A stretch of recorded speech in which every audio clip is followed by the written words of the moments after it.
মৃত ব্যক্তি তিনটি জিনিস খোঁজে, ইয়াতবাউ আহলুহু ওয়া মালুহু ওয়া আমালুহু। এক নম্বরে হলো তার আহাল, দুই নম্বরে হলো তার মাল, তিন নম্বরে হলো আমাল। ফায়ারজিউ আহলুহু ওয়া মালুহু, ওই কবর থেকে আমল, আহাল এবং মাল ফিরে আসে। ওই কবরে যখন তোমাকে রাখবে, তোমার সন্তান কিন্তু তোমার সাথে রাখবে না। এই যে তোমার সন্তানরা তোমার ওই কবর থেকে ফিরে আসবে।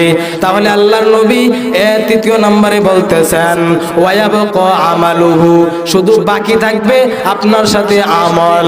যদি আপনি আমল করে যাইতে পারেন তাহলে এটাই আপনার সাথে থাকবে।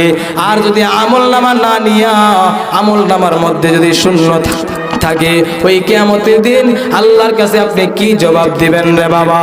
এজন্য যা পারেন দুনিয়ার মধ্যে যতটুকু পারেন আমল করেন। মসজিদের মধ্যে আজান দেয়, মুয়াজ্জিন সাহেব যখন আজান দেয় তখন ঘরে বসে থাকবেন না, আল্লাহর দিকে চলে আসেন রে বাবা। ওই মসজিদ থেকে মুয়াজ্জিন সাহেব 5 ওয়াক্ত আজান দেয়, আর আমাদের মুসল্লিরা নাক ডাইকা ঘুমায়। এরকম মুসল্লি আছে না নাই? এরকম সমাজের মধ্যে অনেক মুসল্লি আছে। শীতকাল, এজন্য সে কি করে কম্বল গায়ে দিয়ে ঘুমায়, আর নামাজের খবর নাই। কই গেল ফজরের নামাজ, কই গেল জোহরের নামাজ, কই গেল আসরের নামাজ, কই গেল মাগরিবের নামাজ? কোন নামাজে বান্দারে পাওয়া গেল না। আল্লাহ তাআলা পারতেন তোমাকে সাথে সাথে তোমাকে মেরে দিতে পারতেন। আল্লাহ তাআলা সাথে সাথে পারতেন তোমাকে কোনো আযাব দিয়ে তোমাকে এরকম ভাবে পরীক্ষা নিতেন। কিন্তু আল্লাহ তাআলা বান্দার প্রতি এমন পরিমাণে মহব্বত করেন, বান্দারে এত পরিমাণে ভালোবাসেন, আল্লাহ তাআলা বান্দারে সাথ দেয়। আল্লাহ তাআলা বান্দারে এই পরিমাণ সাথ দেয়, কিন্তু বান্দা এই সার পাইয়া, বান্দা এই সুযোগ পাইয়া আল্লাহকে বলে যায়। ও এলাকার মুসলমান, আল্লাহ তাআলা কি পরিমাণ জানেন আপনার প্রতি মায়া করেন।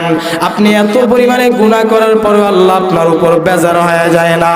অন্য নবীর উম্মতেরা যখন গুনাহ করত, তাদের চেহারা পাল্টে যাইত, তাদের চেহারা শুকরের মতো হয়ে যাইত, তাদের চেহারা বানরের মতো হয়ে যাইত।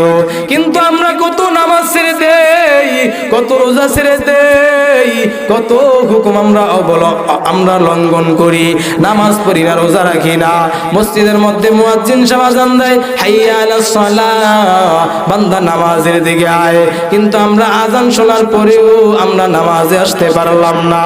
ওয়া কাররামা ওয়া আল্লামাহু মিনাল বায়ানি মা লাম ইয়ালাম, فسبحان الذي لا يحصى امتنانه باللسان ولا بالقلم، ونشهد أن سيدنا وسندنا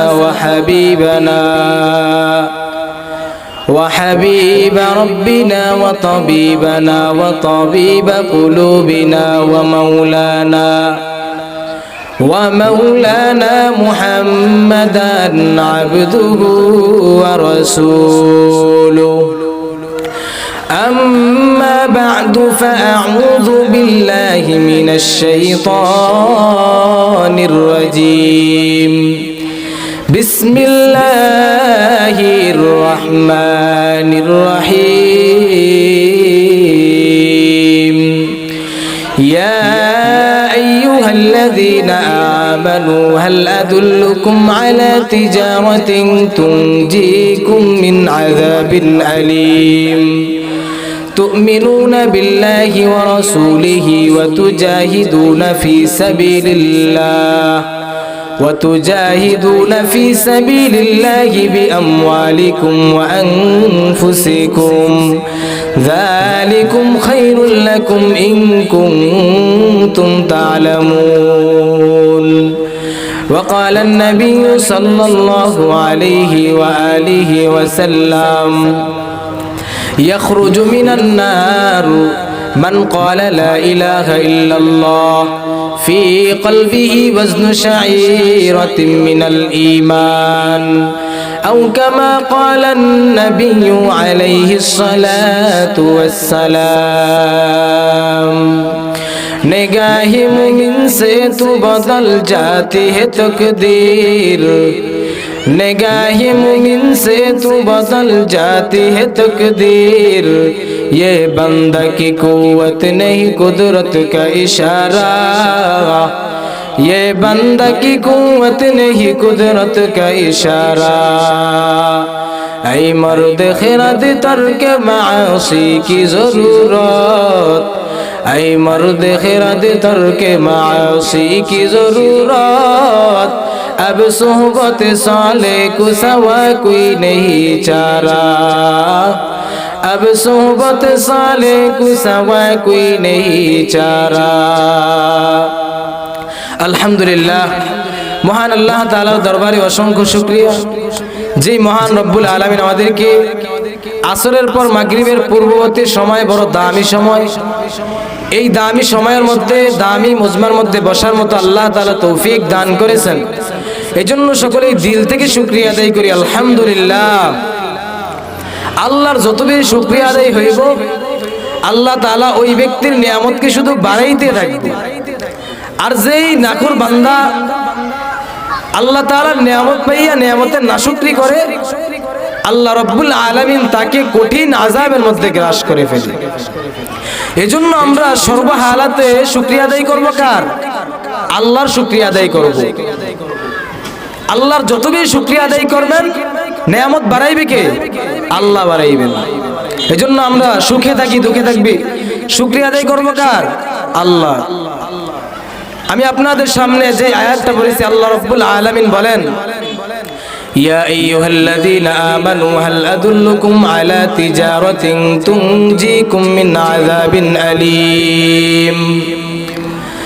আল্লাহ রাব্বুল আলামিন বলেন, হে ঈমানদার বান্দা বান্দি, হে ঈমানদার বান্দা বান্দি, আমি কি তোমাদেরকে এমন এক ব্যবসার কথা বলে দেব, এমন এক কাজের কথা বলে দেব, যেই কাজ তোমাদেরকে, যেই ব্যবসা তোমাদেরকে আল্লাহর যন্ত্রণাময় আযাব থেকে তোমাদেরকে বাঁচাইবে। সেই কাজটা কি? তুমিনুনা বিল্লাহ, তুমিনুনা বিল্লাহি ওয়া রাসূলিহি। এক নাম্বার কাজ হলো তোমরা আল্লাহ এবং আল্লাহর রাসূলের প্রতি ঈমান আনো। কার প্রতি ঈমান? আল্লাহ এবং আল্লাহর রাসূলের প্রতি ঈমান। কেমন ঈমান? আল্লাহ রাব্বুল আলামিন বলেন, আমি কি তোমাদেরকে এমন এক ব্যবসার কথা বলে দেব, এমন এক কাজের কথা বলে দেব, যেই কাজ তোমাদেরকে, যেই ব্যবসা তোমাদেরকে আল্লাহর যন্ত্রণাময় আযাব থেকে বাঁচাইবে। আমরা সকলেই কিন্তু আল্লাহর আযাব থেকে বাঁচতে চাই, কারণ জাহান্নামের আগুন, আল্লাহর আযাব কিন্তু বড় ভয়ঙ্কর। আল্লাহর জাহান্নামের আগুন দুনিয়ার কোনো বান্দা সহ্য করতে পারবে না। দুনিয়ার আগুন, দুনিয়ার তাপ সহ্য করতে পারি না। ওই জাহান্নামের আগুন কেমন ভয়ঙ্কর জানেন? নবী ডাক দিয়া কয়, হে উম্মতেরা, যদি কেউ জাহান্নামের আগুন দেখতো তাহলে তারা কখনো সংসার করতে পারতো না। কারণ জাহান্নামের আগুন এত কঠিন। নবী বলেন, যদি জাহান্নামের আগুন কেউ দেখতো তাহলে সংসার করতে পারতো না। আল্লাহর নবী বলেন, একদিন হযরত আয়েশা রাদিয়াল্লাহু তাআলা নবীকে ডাক দিয়ে কয়, নবী আমার, ওই জাহান্নামের আগুন কেমন হবে? নবী ডাক দিয়ে কয়, রে আয়েশা শোনো, ওই জাহান্নামের আগুন এত কঠিন, ওই জাহান্নামের আগুন এত কঠিন, মানুষগুলো এমন পাগলের মতো হয়ে যাবে, এমন পাগলের মতো হয়ে যাবে। মানুষের গায়ের মধ্যে কোনো বস্ত্র থাকবে না, মানুষের গায়ের মধ্যে কোনো পোশাক থাকবে না। সমস্ত মানুষ উলঙ্গ হইয়া ওই জাহান্নামের আগুনের মধ্যে দাঁড়াবে।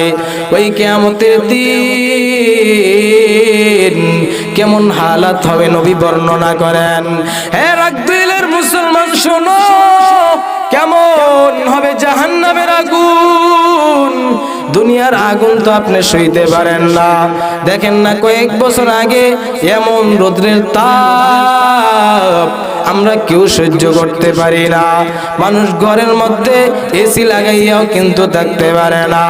এমন কঠিন জাহান্নামের আগুন, এর থেকেও বড় কঠিন হবে। নবী বলেন এই জমিন থেকে 9,30,00,000 মাইল উপরে সূর্য, এই সূর্যটা দিনের বেলা আলো দেয়, রাতের বেলা অস্তমিত চলে যায়।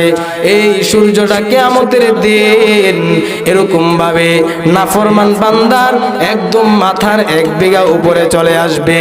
ওই জাহান্নামের আগুন কেমন কঠিন জানো ও মুসলমান, শোনো, ওই জাহান্নামের আগুন কখনো কিন্তু সহ্য করতে পারবেন না। নবী বলেন ওই কিয়ামতের দিন এই সূর্যটা মাথার 1 বিঘা উপরে চলে আসবে। এই সূর্য আজকে দেখা যায় আমরা তাপ সহ্য করতে পারি না। এই সূর্যের কিন্তু 12টা মুখ আছে। ওই কিয়ামতের দিন নবী বলেন ওই কিয়ামতের দিন সূর্যের 12টা মুখ জমিনের মধ্যে ছেড়ে দিবে। এই জমিনটা তামা হয়ে যাবে, এই জমিনের মানুষগুলো পাগল হয়ে যাবে, এই জমিনের মানুষগুলো একদিকে দৌড়াদৌড়ি শুরু করবে। আল্লাহর নবী বলে, আল্লাহ তাআলা কোরআনুল কারীমের মধ্যে বলেন ইয়া আইয়ুহান নাসুত্তাকু রাব্বাকুম ইন্না জালজালাতাস সাআতি শাইউন আযীম। আল্লাহ তাআলা বলেন হে মানুষ সকল, তোমরা আমি আল্লাহকে ভয় করো, কারণ ওই জাহান্নামের আগুন বড় ভয়ঙ্কর। ইয়াউমা তারাউনাহা তাযালু কুল্লু মুরদিআতিন আম্মা আরদাআত ওয়া তাদাউ কুল্লু যাতি হামলিন হামলাহা ওয়া তারান নাসা সুকারা ওয়া মা হুম বিসুকারা ওয়ালাকিন্না আযাবাল্লাহি শাদীদ।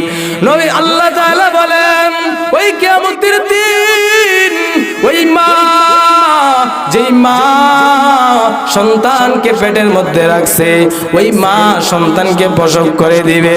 ওয়াতারান নাসা সুকারা, মানুষগুলো পাগলের মতো হেলবে দুলবে। আল্লাহ তাআলা বলেন ওয়া মা হুম বিসুকারা, আসলে তারা পাগল নয়। ওয়ালাকিন্না আযাবাল্লাহি শাদীদ, আল্লাহর আযাব বড় ভয়ঙ্কর।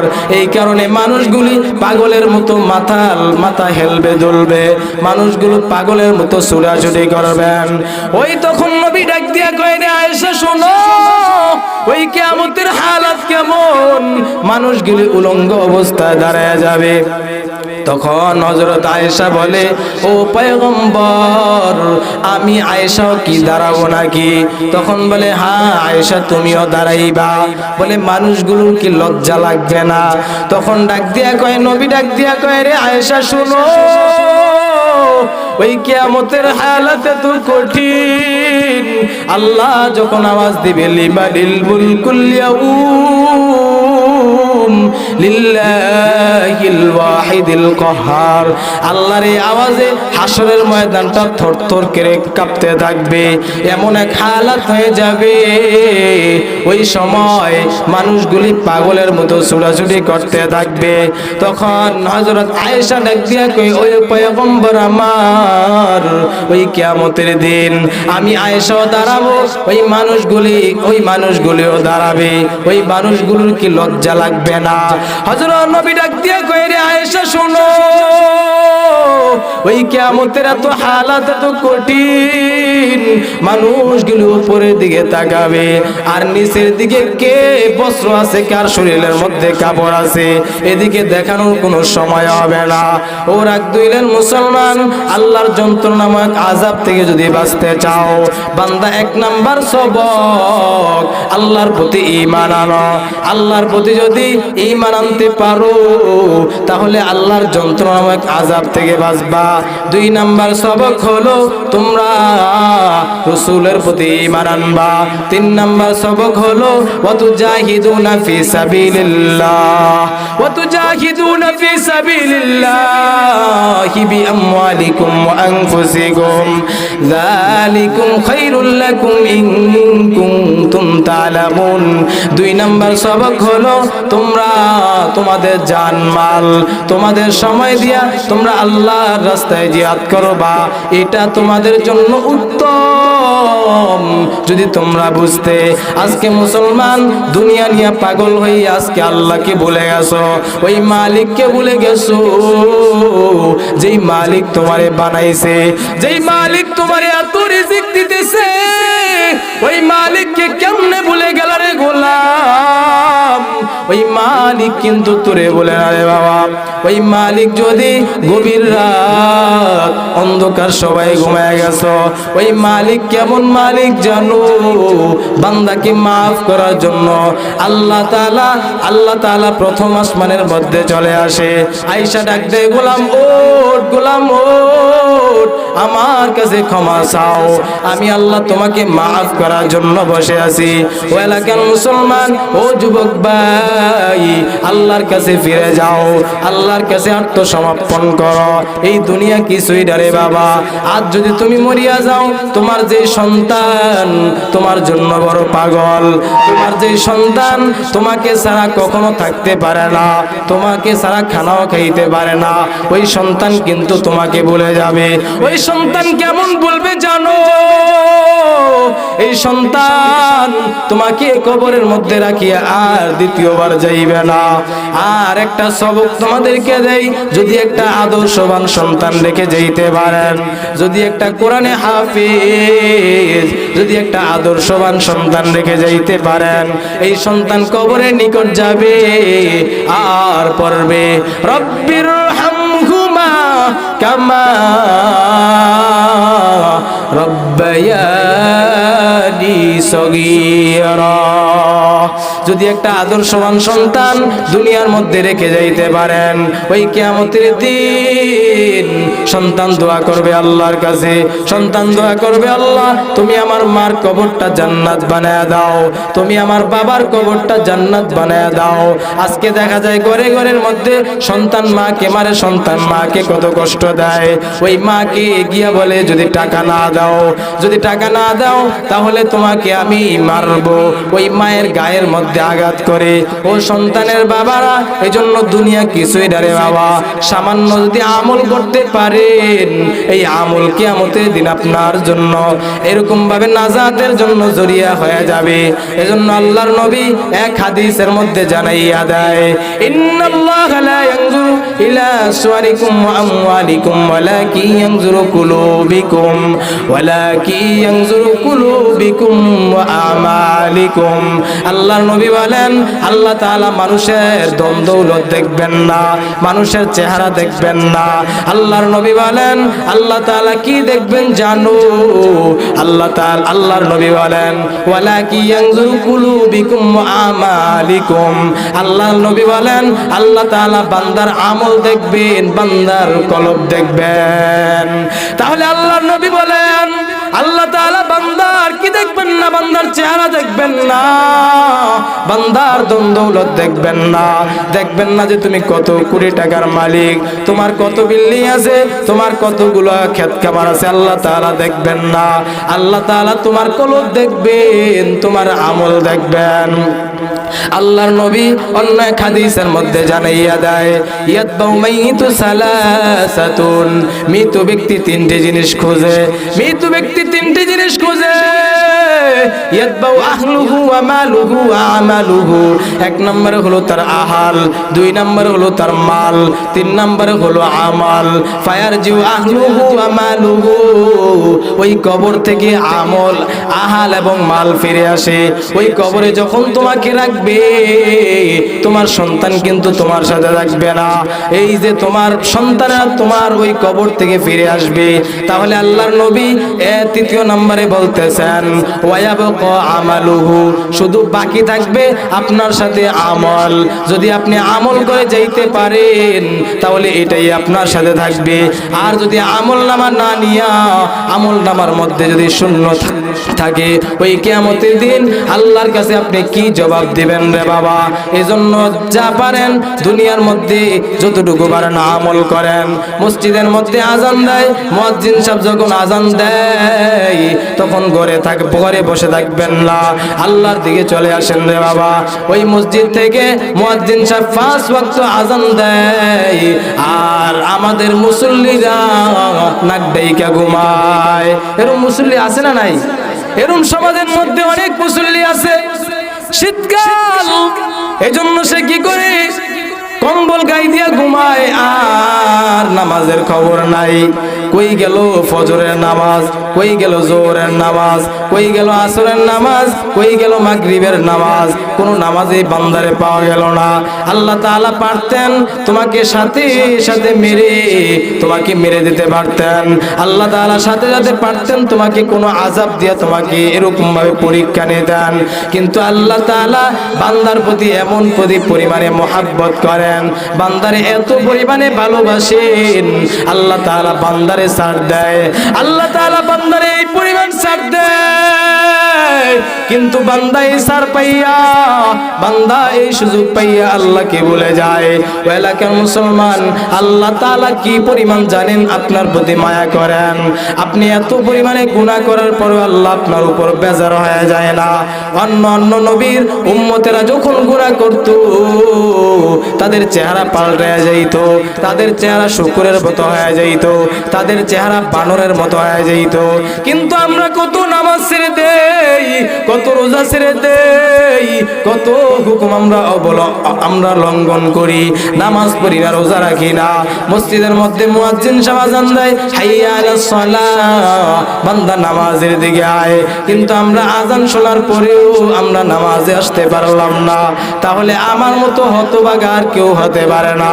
আল্লাহ তাআলা তোমাকে এত পরিমাণে ছাড় দেওয়ার পরেও কেন তুমি নামাজ পড়বা না রে বাবা? দুনিয়া নিয়ে পাগল হয়ে গেলে হবে না রে বাবা। আল্লাহর দিকে ফিরে আসেন। আল্লাহ তাআলা বলে, ওয়াত্তাকু ইয়াওমান তুরজাউনা ফীহি ইলাল্লাহ, তোমরা ভয় করো ওই দিনকে যেদিন আমি আল্লাহর সামনে দাঁড়াইতে হবে। ওয়া আম্মা মান খাফা মাকামা রাব্বিহি ওয়া নাহান নাফসা আনিল হাওয়া ফাইন্নাল জান্নাতা হিয়াল মাওয়া। আল্লাহ রাব্বুল আলামিন বলেন, যেই ব্যক্তি আমার সামনে দাঁড়াইবার ভয়, দুনিয়ার গুনাহ থেকে যেই ব্যক্তি বাঁচবে, আমি আল্লাহ তাআলা ফাইনাল জান্নাতা হিয়াল মাওয়া, আমি ওই বান্দার জন্য জান্নাতুল মাওয়া রেডি রাখছি। আল্লাহ তাআলা অন্য এক আয়াতের মধ্যে জানাইয়া দেয়, ইন্নাল্লাযীনা আমানু ওয়া আমিলুস সালিহাত কানাত লাহুম জান্নাতুল ফিরদাউসি নুজুলা। আল্লাহ তাআলা বলেন, ইন্নাল্লাযীনা আমানু, যেই ব্যক্তি ঈমান আনে এবং নেক আমল করে, আল্লাহ তাআলা ওই ব্যক্তিকে জান্নাত দিয়া দিবেন। এজন্য এলাকার মুসলমান আল্লাহর প্রতি ঝুঁকেন, আল্লাহর দিকে ফিরে আসেন। আমরা সকলেই আল্লাহর প্রতি ঈমান আনবো তো ইনশাআল্লাহ।